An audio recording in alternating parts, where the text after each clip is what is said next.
지금부터 마키아벨리의 군주론과 권력의 본질이라고 하는 주제를 가지고 토론 시간을 갖도록 하겠습니다. 오늘 강의를 통해서 특히 마키아벨리의 군주론 26장까지 구성되어 있는 이 군주론을 아주 짧은 시간에 그럼에도 불구하고 매우 명료하고 명쾌하게 여러분들에게 소개를 해 주셨습니다. 제가 시작할 때 말씀을 드렸던 것처럼 이 마키아벨리의 군주론은 지금 집필이 됐던 1513년을 기점으로 하면 507년이 됐는데, 이 507년이라는 시간이 흐름에도 불구하고 여전히 수많은 오해와 억측, 그리고 이제는 그 오해를 조금 벗어나서 마키아벨리 군주론을 통해서 새로운 이해를 하려고 하는 이제 이런 과정들이 또 일어나고 있는데요. 말씀드린 것처럼 이 셰익스피어도 그랬고, 혹은 20세기의 저명한 학자이자 정치학자죠. 레오 스트라우스 같은 경우는 아까 강연에도 계속 말씀을 드렸습니다만 A Piece of Evil 해가지고 악의 교사였다 이렇게까지 해서 마키아벨리를 매우 부정적으로 이렇게 들여다봤다면, 그럼에도 불구하고 이 마키아벨리가 근대인이었던 이유는 스피노자나 혹은 루소와 같은 또 이 사상가를 통해서 새롭게 또 조명이 되죠. 그런 의미에서 스피노자는 이 마키아벨리를 이 근대적 공화주의자, 혹은 루소는 자유주의의 옹호자였다, 이렇게 자유를 매우 넓게 그렇게 해석을 또 하기도 했고요. 특히 현대에 들어와서 이 마키아벨리는 또 새롭게 해석이 되고 있는데, 특히 우리 강민선 선생님은 역사학자이기 때문에 잘 아실 겁니다. 이 케임브리지 학파가 소위 이 마키아벨리를 보통 역사 학자로서 이렇게 해석을 할 때 이 전통적인 공화주의자 혹은 귀족적 공화주의자의 맥락에서 이렇게 해석을 한다면, 최근에 2011년에 존 맥코믹과 같은 이런 학자는 바로 이 마키아벨리를 현대적 의미에서 민주주의자로 그렇게 또 민주적 공화주의자 이렇게 또 해석을 하고 있기도 하죠. 이제 이런 학문적인 과정에서 마키아벨리가 지금 21세기 현재 우리의 정치판에서 그가 군주론에서 507년 전에 얘기하고자 했던 것들이 여전히 아직도 설득력이 있고 유효한 부분들이 있기 때문에 이와 관련해서는 우리 안에서도 현실 정치와 비교를 해 보더라도 이 마키아벨리즘이라고 하는 것이 단순히 부정적으로만 이렇게 쓰여지는 것들이 아니라 그 안에서의 긍정적인 부분이 무엇인가를 또 찾아내는 것도 우리가 해야 될 일들이라고 생각을 합니다. 그래서 오늘 먼저 시민이 주신 질문과 관련해서 답변을 받고 또 이어서 좀 더 논의를 해보도록 하겠습니다. 먼저 늘 그렇습니다. 제가 솔직히 좀 궁금한데 이분이 누군지. 그냥 시민이라는 이름으로 저희들한테 질문을 주셨습니다. 제가 잠깐 읽어보겠습니다. 이 강의록에는 있습니다. 이 내용 부분이.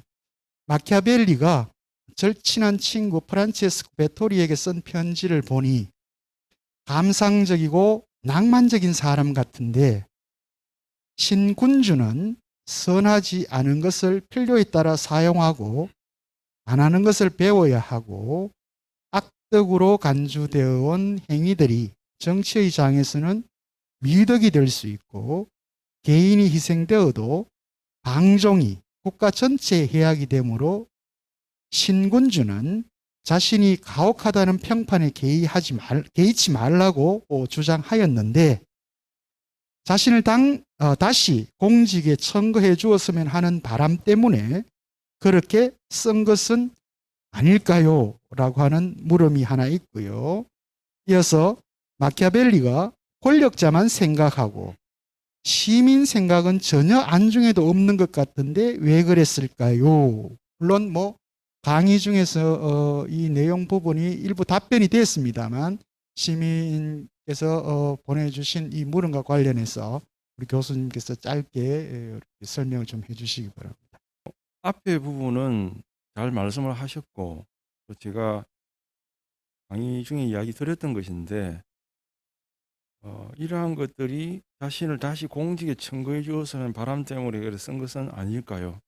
맞습니다. 근데 이제 이걸 생각하셔야 됩니다. 조금 학술적으로 보면 이제 이런 걸 동기라고 합니다. 어떤 동기에서 군주론을 썼는가?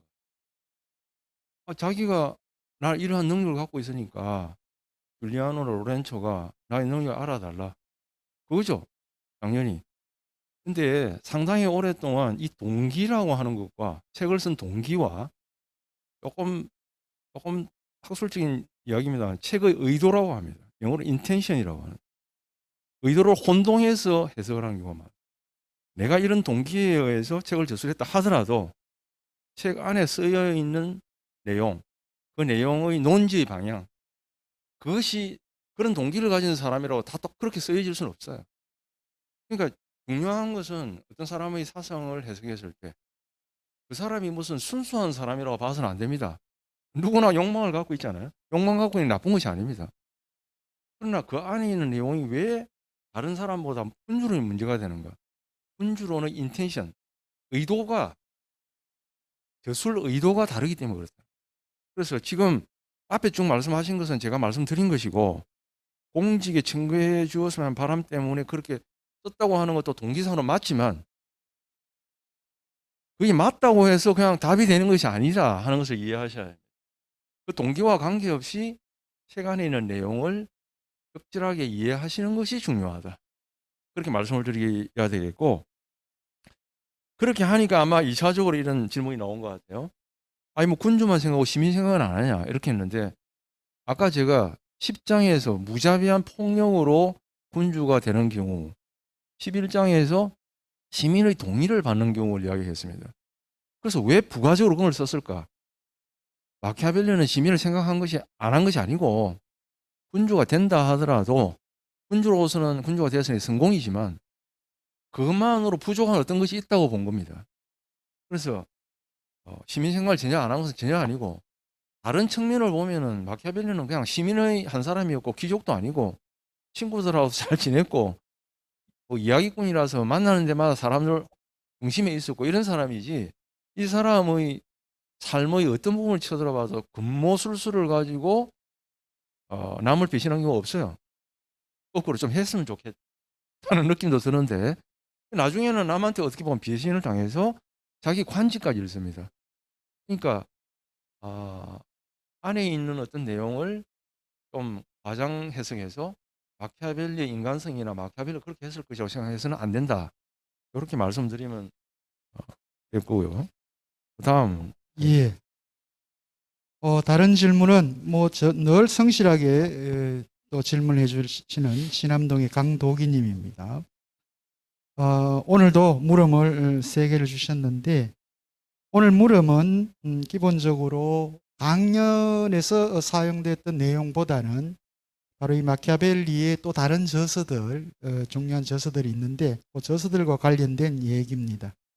첫 번째 질문은 대로마 제국을 건설한 로마인의 도덕과 힘을 찬양한 편년체 역사서인 티투스 리비우스의 저작물 로마 건국사에 대해서 상세하게 설명해 달라고 그러네요. 이거 상세하게 설명하면 너무 많은 시간이니까 간단하게 간단하게 설명하겠습니다. 설명 부탁드립니다. 먼저 이거부터 할까요?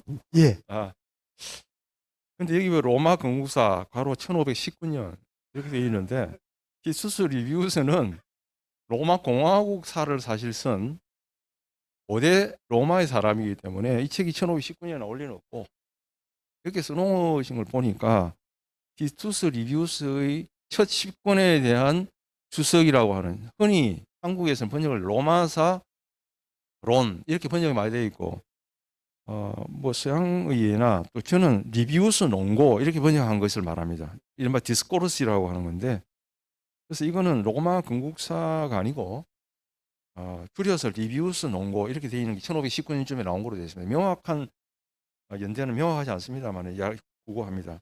그래서 요거는 제가 이 군주론에 집중해서 사실 말씀을 못 드렸습니다만 마키아벨리는 기본적으로 공화주의자입니다. 그래서 이제 왜 그럼 그 공화주의자라고 다 알고 있는데 갑자기 군주론을 써가지고 그래서 군주가 뭐 수산 방법 가리지 말고 군주가 되라는 식으로 썼느냐. 그 당시 사람들도 굉장히 오해를 많이 했어요. 그래서 아까 말했듯이 왜 하필 고시계곡을 썼냐는 것은 줄리아노라고 하는 군주, 다른 로마니아 지방에서 실제로 곧 국가를 가지고 군주가 신군주가 될 예정이라는 것을 가지고 그 사람에게 조언하는 이기 때문에 당연히 군주론이 될 수밖에 없다. 하지만 그 군주론 속에는 그런 정황을 넘어서는 권력의 본질에 대한 성찰이 담겨 있다. 이렇게 봐야 되고, 그러면 다른 저작 속에서는 실제로 공화국을 찬양하는 저작들이 있습니다. 바로 이건데, 리비우스 논고. 이거는 티투스 리비우스의 로마사, 실제로는 로마 공화국사인데요. 그래서 리비우스의 공화국 초창기를 보면 귀족하고 평민이 서로 막 각축을 벌이면서 권력을 투쟁하는데, 그걸 통해서 지금 현재 뭐 일종의 귀족과 평민으로 나눠지는 피렌체에 대해서 고찰하는 일종의 비평문이죠. 상세 설명을 지금 하기는 좀 힘듭니다. 예. 요거는 그런 정도로 말씀을 예. 드리겠습니다. 두 번째 질문은 만드라골라라고 하는 그러니까 군주를 집필하기 전에 1512년에 이제 시작했던 사실은 이 마키아벨리가 이 만드라골라라고 하는 희극을 통해서 상당히 작가로서 당대에 많이 알려졌고 또 이게 많이 이 연극으로 또 네. 그렇게 됐고 지금도 뭐 이 만드라골라 내용이 또 비유적으로 드라마라든지 이런 데도 많이 등장을 네, 하잖아요. 그렇습니다. 그죠? 그래서 유럽 희곡사에서 최고 중 하나로 평가되는 이 마키아벨리의 저작물 만드라골라에 대해서 또 간단하게 설명을 부탁드린다는 네. 설명입니다. 만드라골라는 마키아벨리의 희곡을 하나를 번역하고 로마 시대 걸 자기가 하나를 쓰고 하나는 옛날 것을 번안을 했다 할까 약간 바꾸어서 했는데 자기가 창작한 유일한 것이 만드라골라입니다. 만드라골라라고 하면서 우리나라 인삼 비슷하게 뭐 인삼이 아닌가 이런 느낌도 드는데 그런 식으로 생긴 무슨 약초 뿌리를 말합니다. 근데 이제 그 당시에서는 최음제, 정력제 뭐 이런 것으로 사용되었다고 합니다. 그리고 그걸 뽑을 때는 인간처럼 아프다고 막 소리를 질렀다고 하니까 이게 진짜로 존재했다면 무슨 유럽에 있는 인삼 종류였나 이런 느낌도 하여튼 같습니다. 근데 예, 그래서 이제 이것은 이제 사실 만드라골라 자체 이 약초 자체는 이 희곡에서 큰 중요한 역할을 하는 것이 아니고 쉽게 말하면 루크레치아라고 하는 아주 정숙하고도 예쁜 여인이 하나 현재 살았는데 플레이보이로 유명한 한 사람이 그 여인을 정복하는 이거 포르토나 비루트의 비유가 생각나죠. 근데 그 걸림돌이 뭐냐면 그 남편이에요. 그 남편은 법학 박사를 하는데 사실 바보로 나와요. 그러니까 그 바보 박사를 제끼고 어떻게 루크레치아를 자기 여인으로 만드는 거예요. 그러니까 이것도 굉장히 마키아벨리의 비루트 포르토나의 비유를 문학적으로 표현한 그런 느낌을 받죠. 사실 여기에 대한 상세한 설명은 제가 나누어 드린 그 발표문 거기 제일 뒤에 보면 마키아벨리와 에로스라고 하는 책이 있습니다. 그 속에 제가 번역을 했고요. 이탈리아에서 상세하게 해설을 달아놨기 때문에 지금은 절판이 됐습니다만 아마 구립도서관이나 대학도서관에 가면 다 있습니다. 궁금하시면 그걸 자세히 읽어보시면 전문을 읽어보실 수 있고 실제로 그걸 가지고 꽤 오래전에 서울에서 상영도 됐습니다. 연극으로 예. 한국에서요. 예.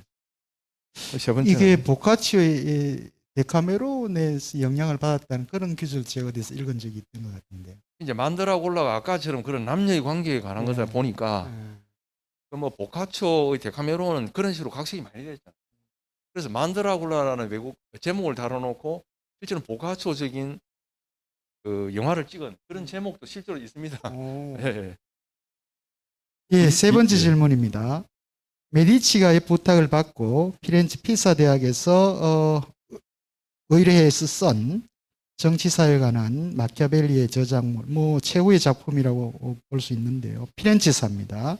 이것에 대해서 간단하게 설명 부탁드립니다. 라고 네. 하는 마지막 물음. 이제 마키아벨리의 주요 주작이라고 하면은 군주론, 리비우스 논고, 또 이분은 언급을 안 하시죠. 전쟁의 기술이라는 게 있습니다. 대화 표현인지. 그 다음에 피렌체사입니다.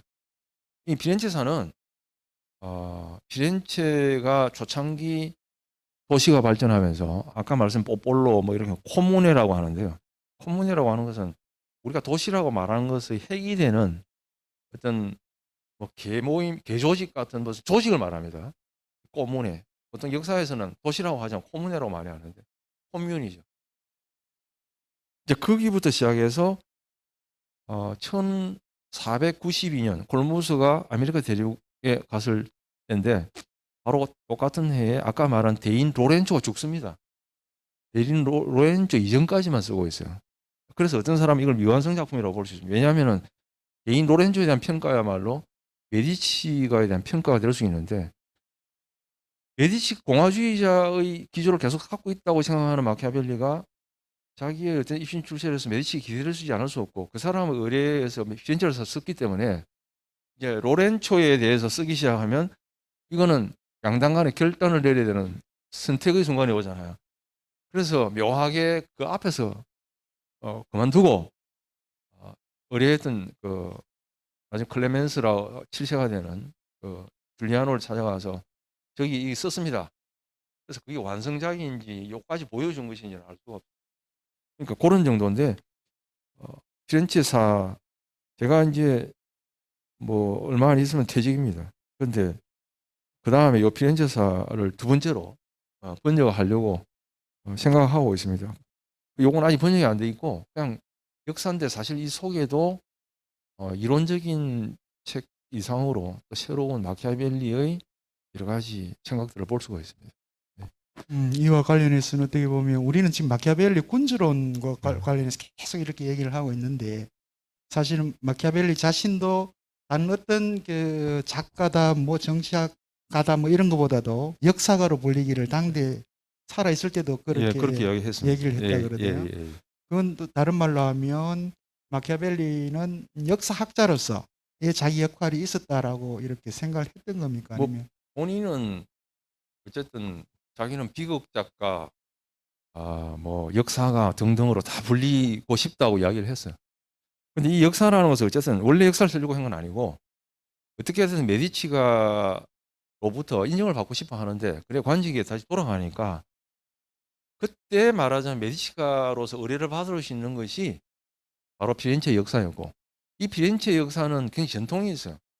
그 각 정권마다 시기마다 피렌체의 일종의 공식 역사를 쓰는 전통이 있습니다. 도시에 자기를 겨냥하기 위해서 도시를 그 일환으로 결국 마키아벨리 그래서 원래부터 역사학이라는 것이 특별히 관심을 쓴 것은 아니고요. 하지만 이 속에 자기가 군주론이나 리뷰스 농구에서 갖고 있는 많은 관념들이 그 속에 들어 있습니다. 이분은 굉장히 그 호기심이 많으신 분으로 보이는데 제가 그 2015년에 군주론을 번역하면서 앞에 군주론이 두꺼운 이유는 앞에 한 100페이지 정도의 해설을 달아놨어요.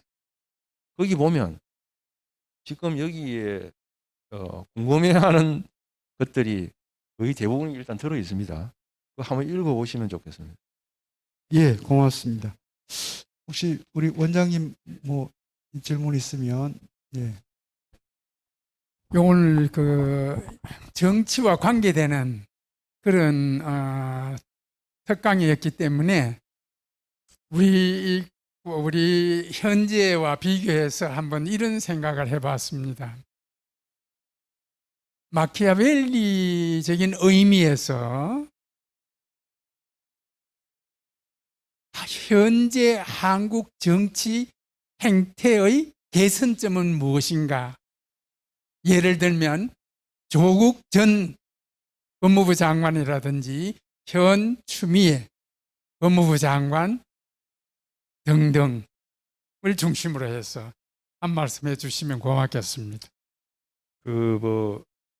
저도 나름대로 정치에 대해서 그냥 시민으로서 생각은 있습니다만은 마키아벨리 사상을 갖고 이야기를 했을 때는 그렇게 아주 작은 부분에 대해서 마키아벨리가 말 살아있다 하더라도 자기 사상을 거기에 모두 적용하면은 내 사상은 이렇게 적용이 되고 저렇게 적용이 되고 그렇게 보기는 힘들고요.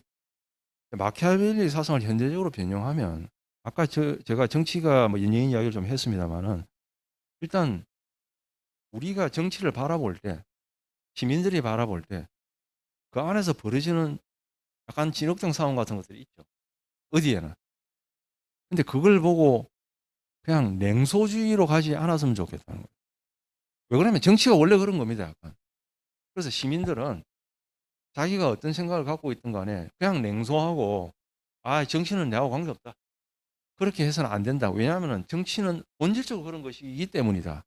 정도의 차이만 있지. 그런 것이고 또 하나는 이게 옳고 그르고 하는 것보다는 제 생각은 이건 마키아벨리가 직접 한 이야기는 아니지만 변형을 하자면 성찰을 해야 된다. 남을 바라보면서 비판하기 쉬운데 이 마키아벨리의 이야기는 항상 부메랑으로 자기에게 돌아옵니다. 이게 자기 스스로 초상화이기도 해요. 이 자체가. 아까처럼 뭐 금모술수, 남을 배신했다 등등 이야기 많이 할 때 자기는 그 세계에서 벗어나서 나하고는 관계없다. 그러면 쉽죠. 누구를 비난하는 게 굉장히 쉽습니다. 그러지 말고 그걸 나에게 투영해 보면 이것이 그냥 비난한다는 것이 어떤 사안에서 쉽지가 않구나. 그래서 좀 더 균형 잡힌 견해. 내가 가지고 있는 가치를 바꿀 수는 없지만 그 가치들이 사실은 근본적으로 뭔가 잘못됐다고 볼 수는 없는 거거든요. 이것이 대부분 극단적으로 나타나기 때문에 문제가 생긴 건데 그 가치의 위치에서 좀 더 상대방을 이해해 주려고 하는 그런 것도 좀 필요하다. 오히려 이런 것들은 군주론에서 나타나는 그런 극단적인 해석과는 좀 거리가 있는 것처럼 보이지만 사실은 나는 군주론을 읽으면서 자기가 군주론 책을 내려놓고 뭔가 한번 사실 생각을 해본다면 그런 거를 생각해야 된다는 느낌이 듭니다. 냉소주의를 벗어나고 좀 더 균형 있는 생각. 이거는 호모 사피엔스로서의 나의 이심이나 나의 생각도 별로 다르지 않기 때문에 그렇다. 그것을 좀 인정해야 된다. 그런 느낌은 맞습니다. 뭐 그 질문에 대한 대답은 안 될 것 같습니다만은. 그 원장님의 질문을 이렇게 한번 돌려보면 대부분의 국민들을 포함해서 정치를 하는 정치인들도 인간 본성적인 차원에서는 다 이기적일 수밖에 없죠. 이기적인 존재. 그건 보편성입니다. 만약에 사회생물학적 방식으로 그렇게 뭐 DNA까지 거론하셨기 때문에 그걸 받아들인다면 모두가 다 이기적인 동물인데 그럼에도 불구하고 아까 말씀하신 것처럼 군주론에서는 적어도 마키아벨리는 이 공과 사회 문제를 근본적으로 구별할 필요가 있다라고 말씀을 하셨고요. 그런데 이제 현대 이 민주주의 이 시스템 내에서 이렇게 볼 때 대부분의 시민들은 우리 뭐 사인이죠. 어떻게 보면 사인인데 이런 사인들 같은 경우 이제 공인들을 바라보는 방식. 우리가 보통 비판이 이렇게 얘기할 때는 객관적 거리를 두고 바라볼 수밖에 없다라고 할 수밖에 없잖아요. 그죠?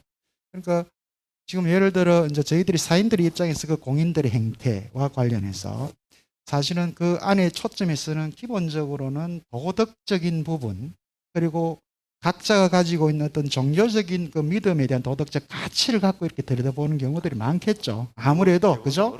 근데 이 마키아벨리는 끝까지 정치와 이 도덕과 종교라고 하는 것이 엄격하게 분리될 필요가 있다라고 하지만 그럼에도 불구하고 그 정치 안에는 정치 윤리가 또 비르투라고 하는 걸 통해서 드러나야 된다고 표현하기 때문에 혹시 그 현대 정치사에서 옮겼을 때 지금 대부분의 사인들은 그런 자기 이 도덕성 뭐 이런 것들을 가지고 이제 비판하게 될 텐데 그렇게 됐을 때 그 정치인들의 행위에 대해서 우리가 어떤 판단을 내릴 수 있을까 뭐 이렇게 돌려서 아까도 말씀드렸지만은 뭐 조국이든 누구든 사인이면서 동시에 공인이잖아요. 그리고 또 때로는 사인으로서 원래 했던 행동이 공인이 됐을 때 다시 나타나잖아요. 문제가. 여기에 딜레마가 있는 거죠. 누구든 사인으로서 있었을 때 행동을 다 끌어내면 그 사람이 공인으로 갔을 때 나타납니다. 다.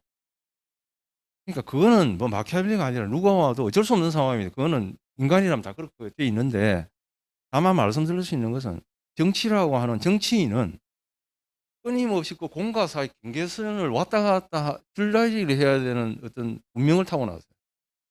그러니까 사인으로서 비판하는 것도 어떻게 보면 당연합니다. 사인으로서는. 그리고 그걸 요구를 해요. 뭐 그 사람들 보고 공과 사가 그렇고 정치가 원래 그러니까 그렇게 하지 마라 이렇게 말할 수도 없는 겁니다.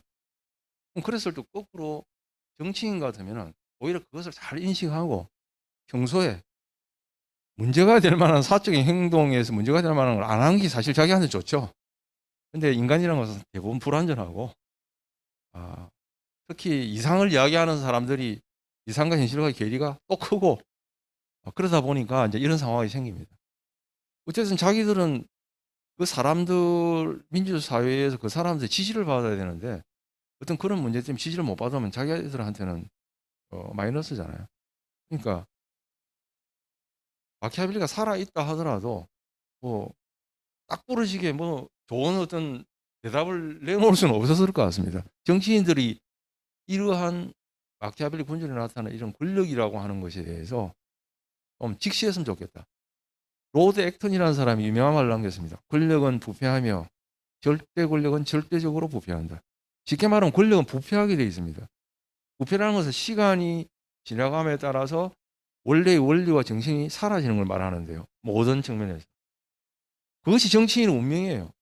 자기가 원래 굉장히 좋은 의미에서 개혁도 하고 하긴 했지만 시간이 지나가면서 또 혼자서 하는 게 아니고 많은 사람이 하기 때문에 또 사적인 행동 등등 때문에 결국은 남의 눈에 부패한 것으로 보입니다. 노후 사태 같은 것도 철학적으로 보면 결국 권력의 부패 현상, 도국은 생각하셨을 때 자기는 그런 것이 부패라고 생각 안 한 것이고 남이 봤을 때는 부패라고 생각한 것인데 그런 면에서는 좀 정치 철학적 면에서 좀 나이브했다 그런 생각은 들어요. 네. 예, 뭐 더 많은 논의들이 있으면 좋겠는데 이게 사실 우리가 마키아벨리를 보통 그 뭐 현실주의 이렇게 표현하는데 이 그 현실주의라고 표현하지만 그 현실을 또 21세기 현재 우리 정치판에 딱 가져와서 이렇게 들여다보게 되면 이 현재 이 복잡하고 너무 다양한 자기 의견들이 주어지는 이 정치판들 이것 하나 저것 하나로 이렇게 이게 답이다라고 이렇게 내리기는 힘들 것 같고요. 오늘 강연 내용 중에 보면 이제 이런 게 있는 것 같아요. 예를 들면 이 마키아벨리즘과 관련된 세 가지의 이제 문제들인데, 근데 대체로 우리 현실 정치를 보면 대부분 파당파적이죠. 예. 예, 나눠가지고 엊그제 부패했던 자들이 오늘은 신선한 것처럼 또 주장을 하게 되고 권력을 잡으면 또 권력을 뺏기면 또 자기가 신선하고 잡으면 또 부패하고 이렇게 계속 당파적인 이 정쟁을 통해서 스스로가 부패하고 가는 그 과정을 보이는데 이제 이런 것들을 두고 본다면 마키아벨리가 21세기 현재 우리에게 한마디 해줄 수 있다면 그게 뭘까? 예. 파당이라는 측면은 마키아벨리가 그 유명한 말을 남긴 게 있습니다. 뭐냐면 아까 말한 리비우스 논고에서 주로 한 이야기가 뭐냐면은 초기 로마 공화정 시절 때 귀족과 평민 사회에도 갈등이 많이 있었다. 그런데 그 갈등들은 시간이 지나가면서 평민들이 자기 어떤 권리를 요구했을 때 귀족들은 들어주기 싫었지만 어쨌건 타협을 했다는 겁니다. 협상을 해서. 그래서 결국 로마는 나중에 제국에 이르게 된 것은 뭐냐면은 그 사람들이 갈등을 안 해서가 아니고 그 갈등이 계속해서 발전적 결과를 낳았다는 거죠. 이게 유명한 이제 사회학적으로 원용을 하자면 갈등 이론인데 단순히 합의가 안 되더라도 갈등이 사회적으로 유익한 결과를 낳을 수 있는가? 굉장히 중요한 어떤 테즈를 던진 거예요. 근데 피렌체는 자기가 사는 피렌체는 파당은 못지않게 있는데 싸움만 한다는 겁니다. 그래서 이 사람은 로마의 예를 아주 좋은 결과를 낳은 예로 파당이 없어서가 아니고 피렌체는 그 파당이 그냥 계속 싸움만 하는 것으로 결과한 예로 들고 있습니다. 그게 바로 이제 리비우스 논과 피렌체사 양자를 비교하면 나타나는 굉장히 중요한 테제인데 한국의 정치를 각자 봤을 때 자, 이런 관점에서 보면 정당이라고 하는 것은 공인된 파당이에요. 정당은 뭐 합법적인 거죠. 그 안에 또 뭐 파벌이랑 있겠지만 그래서 정당이 싸우는 것은 당연한 겁니다. 싸우라고 정당을 만들어 놨잖아요. 근데 문제는 그것이 좋은 결과로 어느 정도 나타나는 것은 그 나라의 발전인데 계속 싸움하고 정권 바뀌면 뭐 항상 사람 한쪽은 죽고 한쪽은 살고 이렇게만 나타난다면 그것이 정치 발전에 도움이 안 된다. 만약 마키아벨을 살아서 지금 이제 한국을 바라봤을 때 그런 말을 할 수 있을 것 같아요. 지금 한국의 현실이 점점 피렌체 현실과 닮아가고 있다. 좀 더 여당이든 야당이든 정당들이 좀 자각을 해서 좀 더 나은 발전을 이룬 로마 공화정 시대를 좀 더 닮아야 한다. 뭐 여기에서 어떻게 다룰 것인가 이런 것은 제가 뭐 정답을 말하는 것이 아니고 정치인들이 성숙해져야죠. 정치 발전의 또 역사도 짧기 때문에 우리가 그렇게 기대를 해봅니다. 예, 고맙습니다.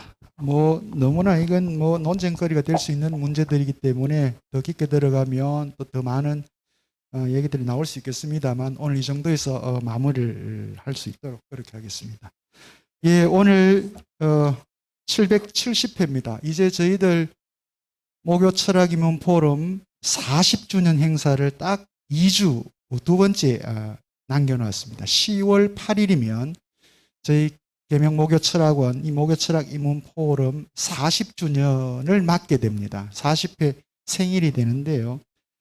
그래서 오늘 그리고 다음 주 하고 저희들 추석 연휴를 쉬고 만나게 되는 거죠. 예. 그래서 오늘 770회 마키아벨리 군주론과 권력의 본질이라는 주제를 가지고 우리에게 아주 명쾌하게 설명을 해주시고 또 시민들 여러분들 아마 저는 만족하셨으리라 생각을 하는데 오늘 강연과 토론 함께 해주신 우리 부산대학교 곽차섭 교수님께 다시 한번 큰 격려의 박수를 부탁드립니다. 다음 주는요, 이제 이 사상 부분을 이렇게 마키아벨리로 마무리를 하고요. 사실 이 마키아벨리를 통해서 이제 우리는 근대로 넘어가게 될 텐데, 그때 이제 우리는 뭐 프란시스 베이컨, 토마스 홉스 등등 이렇게 이제 저희들이 만나게 될 겁니다. 그 전에 이 르네상스의 이제 음악, 예술 영역에서 지난 상반기에서는 주로 미술을 이렇게 다루었는데, 두 번에 걸쳐서 음악 부분을 다루게 될 것 같습니다. 그래서 771회 다음 주 목요일 날에는 저희 계명대학교 작곡가 박미경 명예교수님을 모시고 르네상스와 음악 첫 번째 주제를 가지고 여러분들을 만날 수 있도록 하겠습니다. 예, 가을이 또 익어가고요. 또 우리 한국 사회죠, 그죠? 우리 한국 사회 최대 명절 중에 하나인 또 중추절이 또 가까워 오고 있습니다.